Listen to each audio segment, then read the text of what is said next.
நான் அரசியலில் நுழைவேன் என ஒருபோதும் கற்பனை செய்ததில்லை என நடிகர் ராகவா லாரன்ஸ் தெரிவித்துள்ளார். இன்று சூழ்நிலைகள் என்னை அரசியலில் நுழைய வேண்டிய ஒரு நிலைக்கு கொண்டு வந்துள்ளன.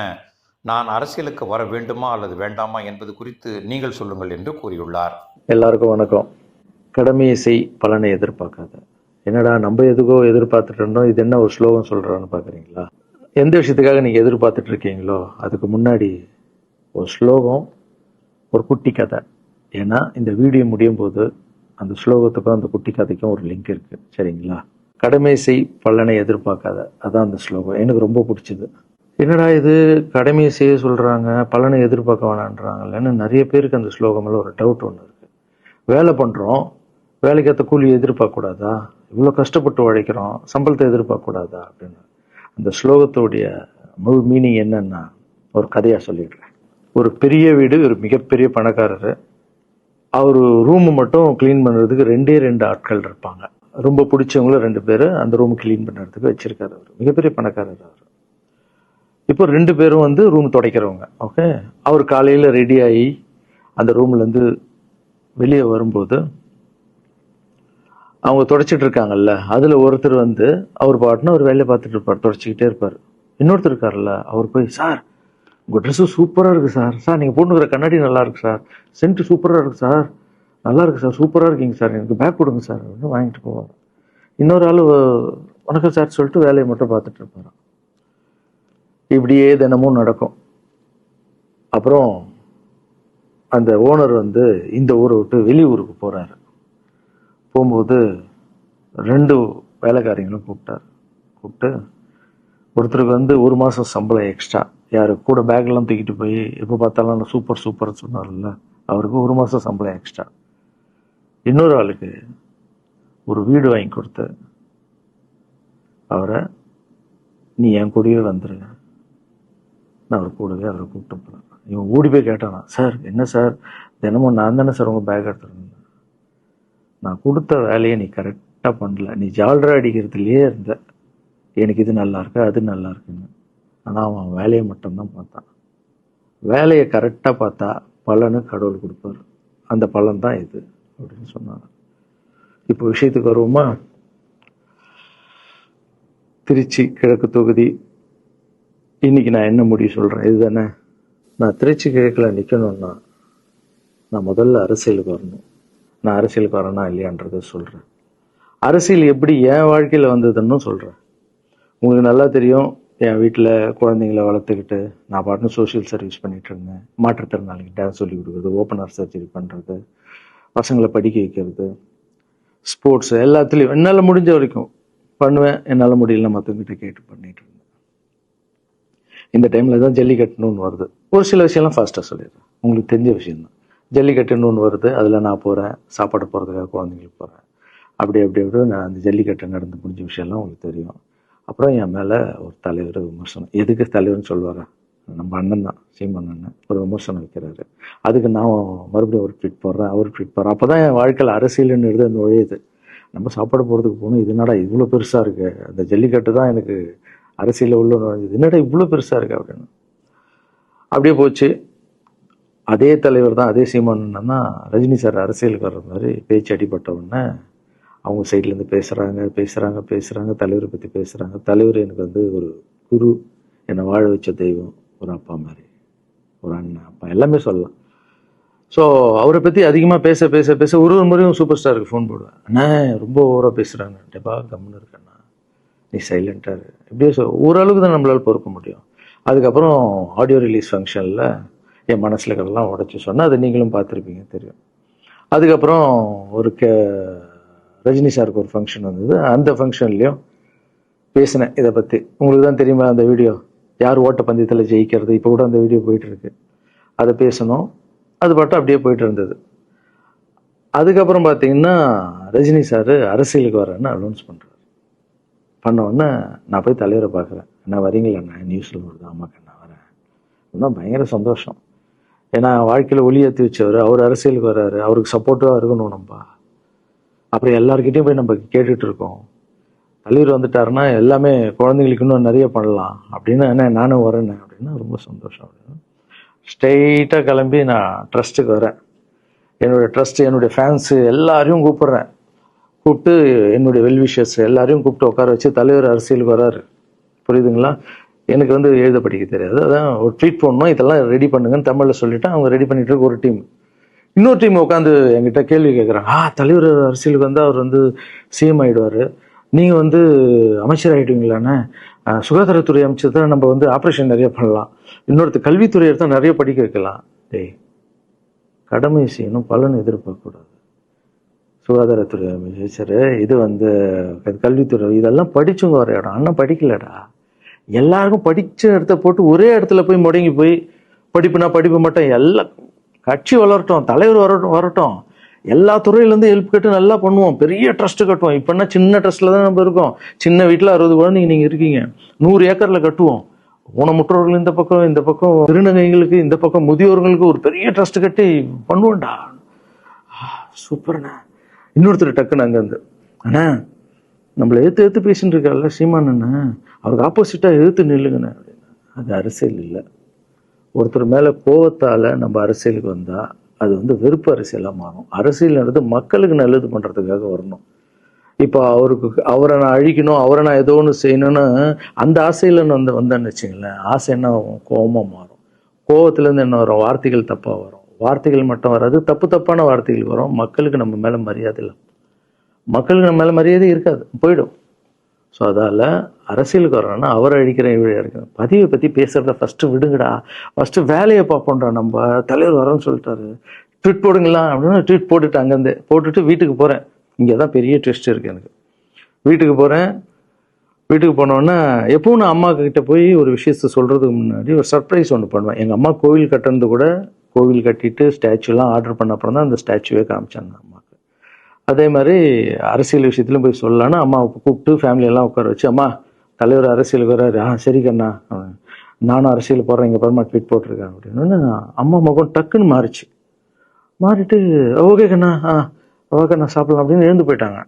என்ன இப்படி போக மாட்டாங்களே, ஒரு விஷயத்த சொன்னால் சூப்பர் கண்ணான்னு பேசுவாங்கல்ல, 1 ஹவர் அதில் இருக்கிற நல்லது கெட்டது எல்லாம் பேசுவாங்க, என்ன போயிட்டாங்க அப்படின்னு ஒரு ஃபீல். சரி, இது உடம்பு சரியில்லை போல, அப்செட்டில் விட்டேன்.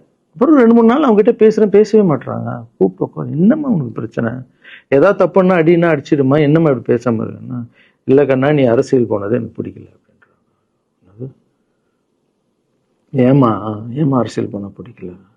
இல்லை கண்ணா, அது ஒரு சாக்கடை, அரசியலுக்கு போகக்கூடாது, அது வந்து பணம் கொடுக்குறாங்க அரசியலுக்கு, ஊட்டு வாங்குறதுக்கு பணம் கொடுத்து தாங்க நான் ஜெயிக்கிறாங்க. அதுக்கப்புறம் ஜாதி இல்லைன்னுவாங்க, ஜாதி இருக்கு, மதம் இல்லைன்னுவாங்க, மதம் இருக்கு, அந்த சாக்கடைக்குள்ள நீ போகாதப்பா. நம்மளுக்கு வாழ்க்கையை ஒளி வச்சு ஏற்றி வச்சவர் தானே நம்ம சூப்பர் ஸ்டார், அவர்கிட்ட என்னை கூப்பிட்டு போப்பா, நான் சொல்கிறேன், அவர் ஒரு ஆன்மீகவாதி, அவரும் அரசியலுக்கு வர வேணாம், இந்த வயசில் அவர் நிம்மதியாக இருக்கட்டும், எதுக்கு அரசியலுக்கு வர, என்னை கூப்பிட்டு போ, அப்பாயின்மெண்ட் வாங்கி கொடுத்துருந்தாங்க. அப்பாயின்மெண்ட் வாங்கி கூடா? நானும் வேற கனவுல வந்து மைண்ட் வைஸ், அம்மா நான் சொல்கிறது கேளுமா, நம்ம எத்தனையோ இப்போ வந்து எல்லா குழந்தைங்களுக்கும் ஒவ்வொரு ஸ்டேஜில் போய் கேட்டு தானேம்மா ஹெல்ப் நடக்குது. இப்போ தலைவர் வந்துட்டாருன்னா நம்ம தாராளமாக பண்ணலாம்லம்மா, உன் கையில் எவ்வளோ காசு இருக்கோ அதுக்கு மட்டும் செய், அரசியல் வேணான்னு சொல்கிறேன் அப்படின்னு போயிட்டான். அந்த ஃபேஸ் வந்து அதுக்கப்புறம் அடிதான் நம்மளுக்கு. சரி, இந்த உலகத்தில் அம்மா மீறி பண்ணலாம், ஆனால் நான் உருப்பிட மாட்டேன், எனக்கு நல்லா தெரியும். இந்த உலகத்துலேயே எனக்கு யாருன்னா எங்கள் அம்மா தான். அது அம்மா இல்லை, எங்கள் கடவுள்னே சொல்லலாம், நான் எதிர்க்க பார்க்குற கடவுள்.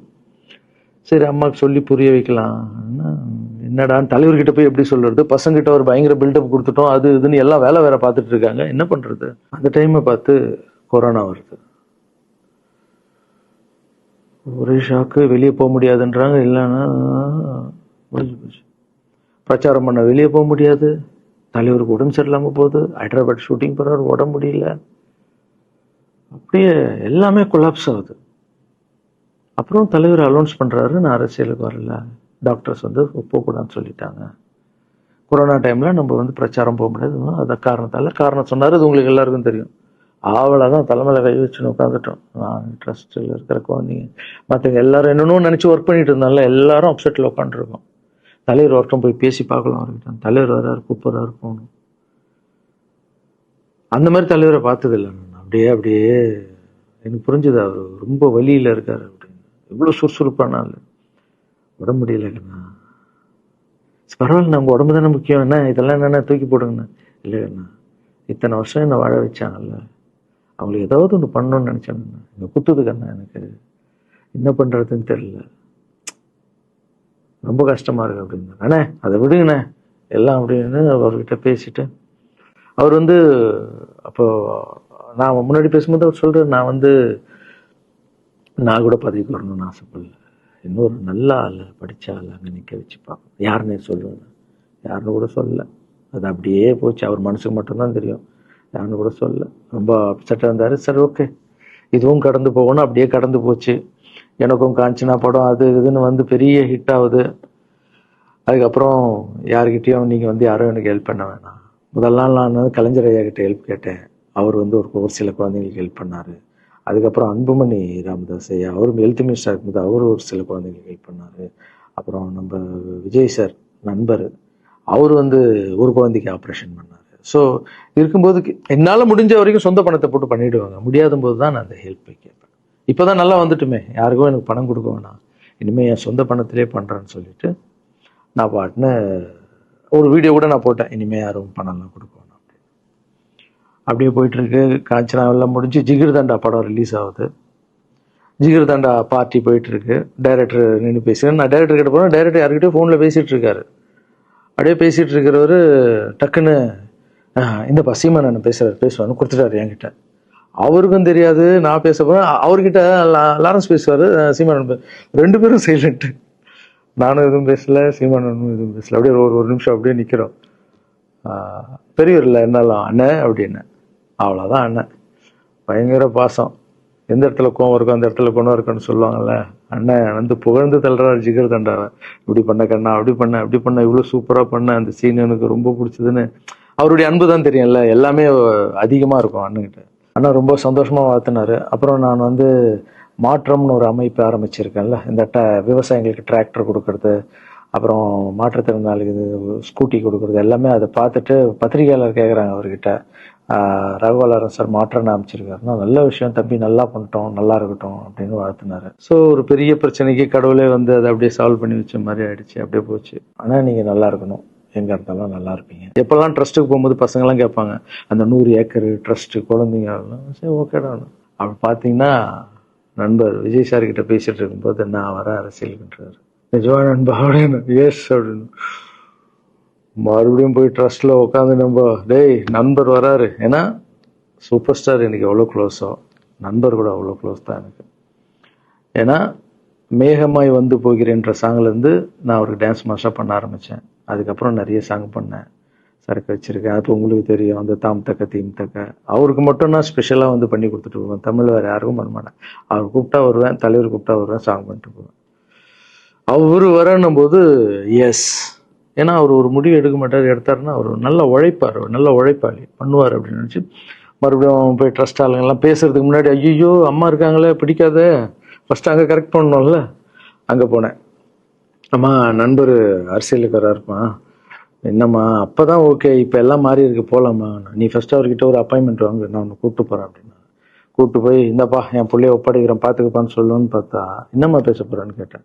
நீ அரசியலுக்கு வராத தம்பி, இது ஒரு சாக்கடை, நீ அரசியலுக்கு வராத, நீ ரொம்ப சைலண்டான ஆளு, உனக்கு இதெல்லாம் செட் ஆகாது, பணம் கொடுத்தாதான் ஜெயிக்க முடியும், ஜாதி இருக்கு, மதம் இருக்கு, இதெல்லாம் தாண்டி வருது கஷ்டம்னு நான் அவர்கிட்ட சொல்றேன்ப்பா அப்படின்னு. அப்படியே மா புரிஞ்சுக்குமாண்ணா, டேய் மீன் குழம்பு வச்சிருக்கேன் சாப்பிட்றேன், அதே மீன் குழம்பு. ஓகே நான் நினச்சிட்டேன் நம்ம ஜாதகத்தில் இல்லை போல, சரி விட்டுடலாம், சரி இப்போ விட்டுருவோம், ஒரு 2-3 நாளைக்கு அப்புறம் மறுபடியும் பேசுவோம் அப்படின்னு மறுபடியும் பேசுகிறேன். அதே மறுப்பு தான்.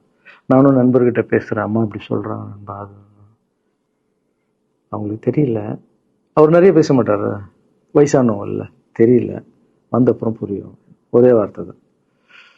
அதுக்கப்புறம் ஃபோனில் கூட்டணி கட்சியெல்லாம் வராது போது, நண்பா என்னடா யாரும் கூட்டணி கட்சி வரல நண்பா, இது அது நான் எனக்கு ஒருத்தர் பிடிச்சிட்டாங்கலாம் மனசில் பட்டதை எல்லாமே சொல்லிட்டு இருப்பேன். அது நல்லதோ கெட்டதோ, என் பழக்கம் அப்படி தான், பிடிக்கலாம் தூரம் ஒதுங்கிடுவேன். அப்படியே போகுது. எலெக்ஷன் வருது, அனௌன்ஸ் பண்ணுறாங்க, எலெக்ஷன் நண்பர் நிற்கிறாரு. ரிசல்ட் அன்னைக்கு டோட்டலாக மாறுது எல்லாமே. அப்படியே தலைக்கீழ ஆகுது, புரட்டி போடுறாரு சரித்திரத்தை. வேற அம்மா இப்ப முதல்ல தேடுந்து எங்க அம்மாவை தான்.